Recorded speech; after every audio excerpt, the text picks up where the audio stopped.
Hi everyone, welcome again to Don't Blame the CRM podcast. This time we'll talk about B2B sales trends in 2025.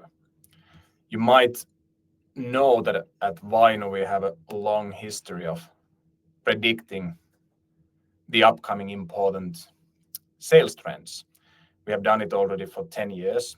We started 10 years ago, and if we look at the previous predictions, in 2016 we already saw the rise of sales automation. We expected sales development reps to become active and new roles within sales organizations. 2017 already, AI was mentioned, as well as microsegments and new concepts such as social selling. 2018, account-based sales, and also the more active use of videos in sales and marketing. 2019, sales playbooks started to gain momentum, as well as AI-generated sales pitch, which is, of course, these days a commonplace for many of you. When the COVID came, we saw that many companies started to implement data-driven approach as a competitive edge, and started to personalize their outreach at scale. 21, 22, we discussed topics and trends such as revenue attribution, customer data platforms, overall the digital customer journey. Many companies started to implement new go-to-market motions such as product-led growth. Digital sales room was a hot topic, and many salespeople became hybrid salespeople. 23, revenue ops was a new concept, new team, new role, and also the macro environment was quite challenging, so longer sales cycles and more stakeholders in the sales process and CFO involvement was expected to rise. And then last year, Gen AI, of course, hot topic, signal-based outbound, and also a new role of partners and vendors, how you use ecosystem, and we talked about ecosystem-led growth. But how about next year, 2025? So what are the trends we expect to see next year? We have 6 trends, as always. The first one, AI agents and co-pilots becoming mainstream. I think we all know that the large CRM providers, Salesforce, Dynamics, HubSpot, they have all released and introduced their own AI agents and co-pilots. Then, of course, there are also thousands of vendors providing their own AI applications to very specific use cases along the customer journey.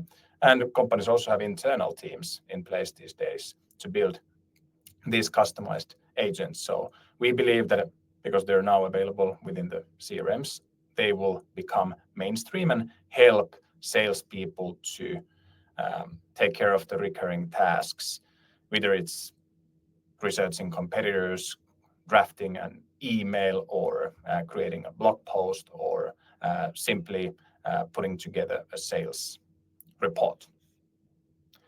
Number 2, discipline as a competitive edge. There's so many new tools, technologies, so many new frameworks. Places like LinkedIn are full of tips what to do and what not to do in sales, so it's easy to be a little bit overwhelmed. So we believe that successful salespeople, they're very disciplined and they're very good at doing their job on a daily basis, focusing on what's really important in sales and systematically execute the playbook they have. So discipline, surprisingly important factor, and can be a real competitive edge in today's sales environment. Number 3, founder or executive-led sales and lead generation. We all know that people, they don't want to follow brands. They don't want to trust brands the same way they maybe used to do, but people want to follow people. They want to speak with people. And we have seen that lately, many founders and also executives, they have taken even more active role in different places like social channels. Social selling was, of course, one of the concepts and trends we mentioned already almost 10 years ago, but now we feel that many founders, many executives, they take even more active role and play an important role, especially in lead gen, but also as executive sponsors in the deals when the sales macro environment is more challenging. Some of the founders are almost doing it like building their companies like they would do a reality TV show, posting almost on a daily basis, sometimes many times per day, sharing lessons learned, and of course encouraging others to do the same. So definitely a trend to keep an eye on. Number 4, retention is the key. As I already mentioned, the macro environment is staying somewhat challenging, and new business sales cycles are getting longer, more stakeholders being involved in decisions, and you need to be even better at justifying and showcasing the return on investment. And this puts a lot of extra focus on existing customers. And even outside recurring business models, even outside subscription businesses, we believe that many companies will put even more focus on retention numbers, cross retention, net retention, and they will also make sure that they really focus on segmenting existing customers, identifying upsell and cross-sell opportunities, because often it is cheaper and to some extent easier to sell to existing customers than acquire brand new customers. So retention is the key, and we all know that how big of an impact churn can have on lifetime value of a customer. You can see the example on the slide. Number 5, self-serve adoption continues to grow.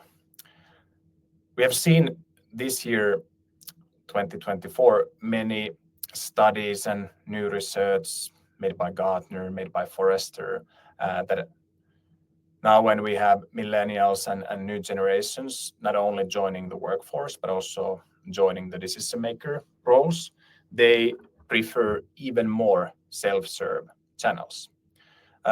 Some studies show that even big B2B transactions, like more than 1 million euros, for example, that often many of them are processed through self-serve channels.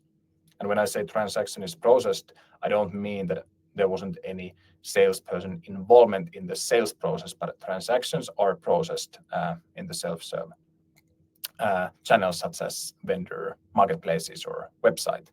But also, I think those deals and transactions where there's no human involvement, I think steadily the deal price, or the sort of the price point for those deals where buyers are comfortable doing it online without sales involvement, it's steadily going up. So if you run an outbound team with low price point, I think it's important to keep an eye on the balance. How big of a deal can you automate? Can you also start building your self-serve for the lower end of your customers, the ones that are not paying a large price point for the services you provide? Because I think it's the average price point where companies and people and buyers are comfortable doing it online without sales involvement is steadily growing up. And then trend number 6. This is interesting. Already a few years ago, we said that revenue operations will gain momentum, and that was all about taking ops people from silos and putting them together in one unified team. So instead of having sales ops, customer success ops, marketing ops, finance ops, we saw that there will be a new team and new roles called revenue ops, where you actually work with all different departments in the operations. And now it might be the time to do that also on a leadership level. So we believe that we'll see more and more chief go-to-market officers and this type of go-to-market teams, because it's not only about sales, it's not only about existing customers, it's not only about marketing. Many companies also implement product-led growth, go-to-market motion. So you need to work with all different departments, and that's the number one reason why we believe that there will be more chief go-to-market officers, and they will then have KPIs from different departments: customer acquisition cost, net retention, customer lifetime value, product usage. And these are the KPIs executive teams and board members are also, or board people are also reporting and keeping an eye on. So more chief go-to-market officers in 2025. So brief summary. These are the trends we believe will gain momentum next year. AI agents and co-pilots becoming mainstream. Discipline as a competitive edge in the world where there's lots of chaos and ease to be overwhelmed. You need to be able to focus as a salesperson. Number 3, founder, executive-led sales and lead gen. Number 4, lots of focus on existing customers and retention figures. Number 5, self-serve adoption continues to grow. The average price point that can be done without sales involvement is growing. And there will be more and more chief go-to-market officers, just like we saw the rise of RevOps a few years ago. These are the trends for 2025. What are your thoughts? Would be nice to hear from you. Thank you for watching.